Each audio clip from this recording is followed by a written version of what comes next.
La suite de BFM Story, pas de classement sans suite de l'affaire Fillon. L'enquête donc se poursuit. C'est la décision prise par le parquet financier après 3 semaines d'investigation. On va voir quelles sont les options qui restent désormais avec Thierry Arnaud. Bonsoir, le chef du service politique de BFM TV. Et puis Dominique Rizet. Bonsoir Dominique. Bonsoir, si je résume la situation, pas de mise en examen pour François Fillon, mais pour l'instant. Mais l'affaire n'est pas terminée. Non, l'affaire n'est pas terminée parce qu'il y avait 2 cas de figure. Donc le parquet financier dit on ne classe pas. C'est un signal fort parce que le parquet financier n'écarte pas le classement sans suite. Il y avait 2 cas de figure. Soit on ouvrait une information judiciaire, c'est-à-dire qu'un juge d'instruction était désigné et que ce magistrat pouvait décider de la mise en examen de François Fillon. On n'en est pas là pour l'instant. Oui, on n'en est pas là, mais c'est vrai que ça pourrait arriver, ça peut arriver la semaine prochaine. Pour l'instant, on n'en est pas là. Pour lui, c'est le pire cas de figure. Parce que le juge d'instruction aurait pu le mettre en examen, et s'il le met en examen, si François Fillon respecte ce qu'il a dit, il ne se présente pas à la présidentielle. Il y avait un deuxième cas de figure qui était la citation directe, c'est-à-dire le renvoi devant le tribunal correctionnel. Et ça aurait été la meilleure chose pour François Fillon, parce qu'à partir de là, le contradictoire s'ouvre.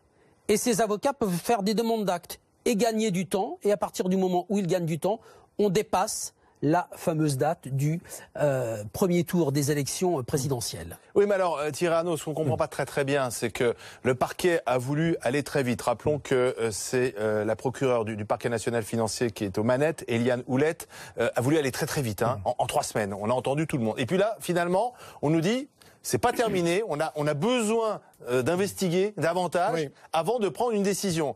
Et donc, finalement, j'en ai envie de dire, on reste un peu sur notre faim. Oui, mais en gros, si on comprend ce que le parquet a voulu faire, c'est nous permettre d'avancer autant que lui-même en était capable, puisqu'il y avait 3 possibilités, le classement sans suite, l'information judiciaire ou le renvoi. Il reste 2 options. Elle en élimine une. Et donc, il en reste en 2 par définition. Qu'est-ce que ça veut dire politiquement pour François Fillon?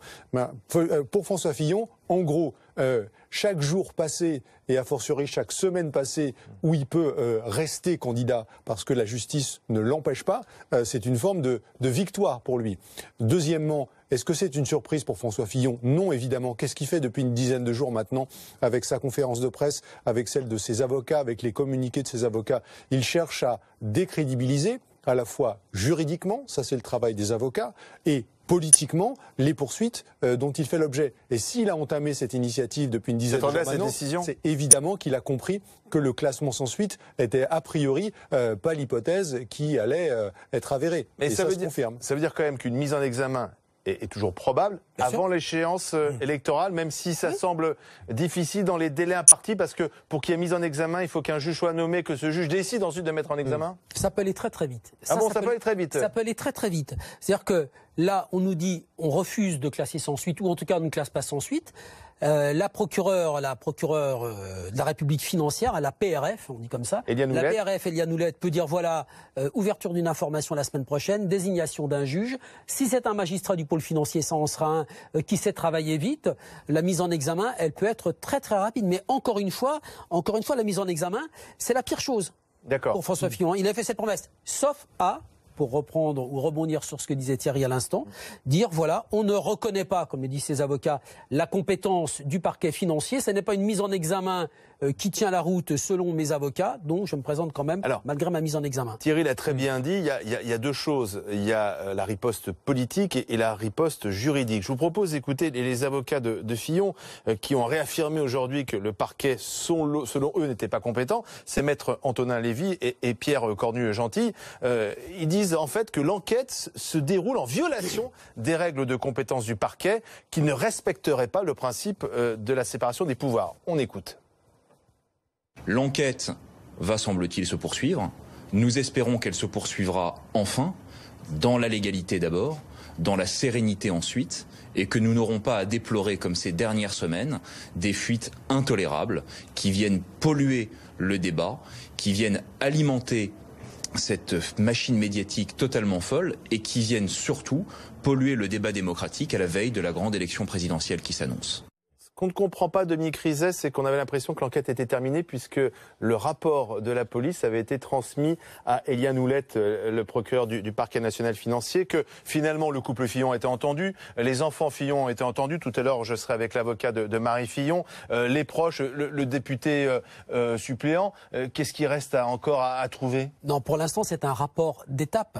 Les policiers n'ont pas eu le temps de mener toutes les investigations. C'est impossible d'ailleurs. En l'espace, le 3 semaines. Papier du Canard enchaîné sorti il y a 3 semaines. L'enquête, elle s'appelle enquête préliminaire. Ça veut bien dire qu'elle n'est pas supposée tout. D'accord. Absolument. Donc elle n'est pas terminée. Ils n'ont pas eu le temps. Hein. Donc c'est juste un rapport d'étape qui donne des indications au procureur national financier, des indications sur ce qui a été découvert, mais aussi sur tout ce qui serait sans doute possible, selon les policiers, sous-entendu, de découvrir. Donc, nouvelles auditions possibles, nouvelles perquisitions possibles, nouveaux actes d'enquête possibles. Il y a déjà beaucoup de personnes qui ont été entendues, à commencer par les principaux protagonistes de cette affaire. Le couple, monsieur et madame Fillon, les enfants, Marc Joulot, ex-député, monsieur de la Charrière, le patron de la revue des Deux Mondes, donc des attachés parlementaires. Maintenant, il va peut-être falloir... On est sur le...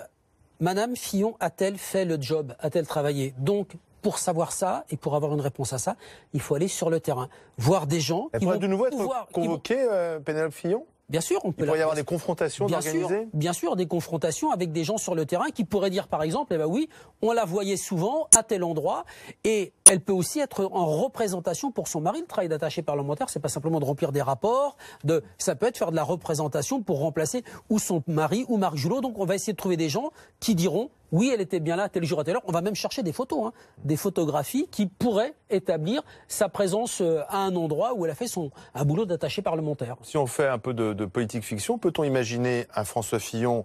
Finalement, on en reste là pour l'instant, l'enquête se poursuit, l'élection présidentielle se passe, François Fillon reste le candidat de la droite, est élu, puisqu'il fait partie des favoris, et ensuite, eh bien, il aura au-dessus de lui toujours cette enquête. Alors, il sera protégé sans doute par son immunité présidentielle, et ça peut donc comme ça être repoussé à... Oui, alors là, vous allez très loin dans le calendrier, et aujourd'hui, François Fillon, il pense à quoi? Il pense à rester vivant politiquement, à se mettre en situation de pouvoir toujours être présent au deuxième tour de l'élection présidentielle. Je rappelle qu'il a perdu une dizaine de points dans les sondages depuis 2 mois maintenant. Ça veut dire qu'il est au coude à coude avec Emmanuel Macron, parfois distancé par Emmanuel Macron de 4 ou 5 points. C'est l'étude notamment Sevipov qui paraît aujourd'hui dans le quotidien Le Monde. Et ça veut dire qu'il est en danger d'élimination. Donc, par ordre de priorité, le sujet numéro 1 pour lui, c'est d'éviter que l'hémorragie continue, qu'il stabilise son niveau de soutien, qui finalement se tient pas trop mal. Depuis quelques jours maintenant, il est stabilisé autour de 18 à 20%. Ça veut dire qu'il peut conserver un espoir raisonnable. Convaincre aussi ses amis politiques. Bien sûr, convaincre aussi ses amis politiques et puis faire Il n'y a pas de plan B. Et puis, de toute façon, je pense qu'il s'est résolu à l'idée de faire campagne avec ce boulet qui va continuer à traîner jusqu'au bout. Ça, c'est clair. Et d'ailleurs, j'ajoute une chose, il a fait un certain nombre de tweets aujourd'hui, François Fillon. Je vous en donne un parce qu'il est particulièrement intéressant. Il dit, il n'y a rien de nouveau aujourd'hui, ni poursuite, ni mise en examen. Je m'en remets donc désormais au seul jugement du suffrage universel. Et cette dernière phrase, elle est très importante. Pourquoi? Parce que si les mots ont un sens, elle remet en cause l'engagement pris par François Fillon que Dominique évoquait tout à l'heure. Quand il dit « je m'en remets donc désormais au seul jugement du suffrage universel », pour moi, c'est une façon peut-être de revenir sur son engagement à démissionner, enfin retirer sa candidature plus exactement, si il est mis en examen. Donc vraiment la posture politique maintenant de François Fillon, c'est de dire je vais jusqu'au bout, j'ai compris que j'aurais ce boulet à traîner tout au long de ma campagne, je l'intègre et j'avance. Il faut reconnaître que c'était assez habile la communication aujourd'hui de l'équipe Fillon. On a beaucoup reproché à François Fillon d'avoir été assez mauvais depuis la publication des informations de Canard enchaîné. Mais parce qu'il y a 2 façons de voir les choses. Soit le verre est à moitié vide, à moitié plein. Pas de classement sans suite, c'est pas une bonne nouvelle. Mais bon, pas de mise en examen non plus. Donc ça, c'est plutôt pas mal. Et les avocats et François Fillon ont beaucoup insisté sur le fait que finalement, il n'y avait pas de mise en examen, pas de renvoi devant le procès. Donc finalement, peut-être que le parquet n'a pas beaucoup d'éléments qui incriminent François Fillon. Et c'est petite musique, finalement, elle peut aussi prendre chez les électeurs qui doutent. Il y a peut-être une autre explication à ça. Vous savez, il y a cette espèce de règle, je dis espèce parce que c'est une coutume, c'est un us de loyauté de la justice qui, dans les 3 mois qui précèdent une élection, ne renonce à poursuivre un candidat à une élection. Bon, ça, c'est pas une règle écrite présidentielle. Non. Ça n'est pas une règle écrite, mais elle doit s'appliquer. On va dire que c'est une tradition républicaine. Voilà. Elle s'est appliquée à d'autres, elle devrait s'appliquer également à François Fillon. Alors c'est peut-être pour ça qu'on est redescendu un peu. Pour l'instant, on en reste là. On ne classe pas sans suite parce qu'on montre à François Fillon qu'on est toujours en train d'essayer de lui mordre les mollets. Mais on va quand même prendre un peu de recul pour laisser se dérouler une campagne présidentielle sereinement. Et puis, on va attendre pour voir maintenant si François Fillon est 3e, comme dans les sondages qu'évoquait tout de suite Thierry. Ça ira très mal pour lui rapidement, parce que la justice va le rattraper. Houlette, une responsabilité énorme sur ses épaules. Elle a le sort peut-être de la présidentielle entre ses mains.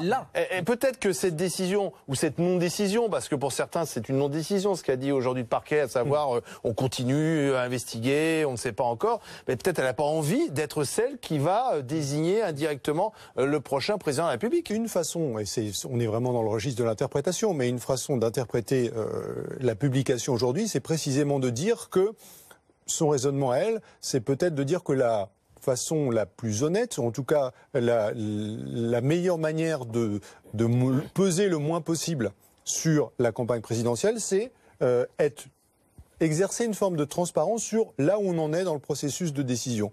Car au fond, c'est ça que fait le parquet national financier aujourd'hui. Il nous dit, dans ce processus de décision, j'élimine une hypothèse qui est celle du classement sans suite. Et je continue à travailler sur les autres. Mais il est clair que du côté de François Fillon, la tradition dont on parlait à l'instant, qui n'est effectivement pas une règle écrite, on compte bien la voir s'appliquer. Et c'est la raison pour laquelle je vous disais tout à l'heure que chaque jour gagné sans empêchement par la justice est une bonne nouvelle. Est une vraie victoire pour François Fillon. Parce que plus on avance dans le temps en lui permettant de rester candidat, plus évidemment, politiquement, ça va devenir difficile. Et on a vu que c'était déjà très difficile de lui trouver un remplaçant. En un mot, ça veut dire que le plan B ce soir, il n'en est plus question, en tout cas pour l'instant. Le plan B, il ressuscitera si la justice décide une mise en examen, en gros, si on veut dire les choses simplement.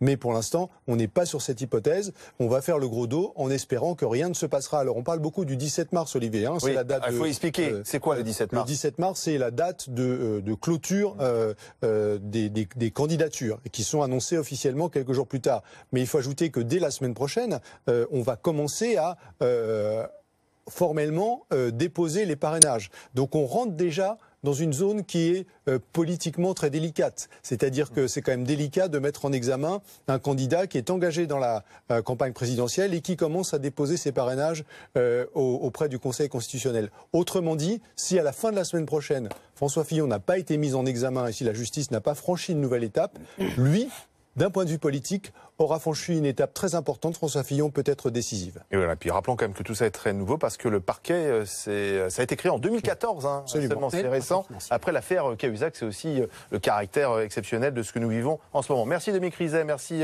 Thierry Arnaud. Dans un instant, on donnera la parole à l'avocat de Marie Fillon, l'aîné des 5 enfants du couple Fillon.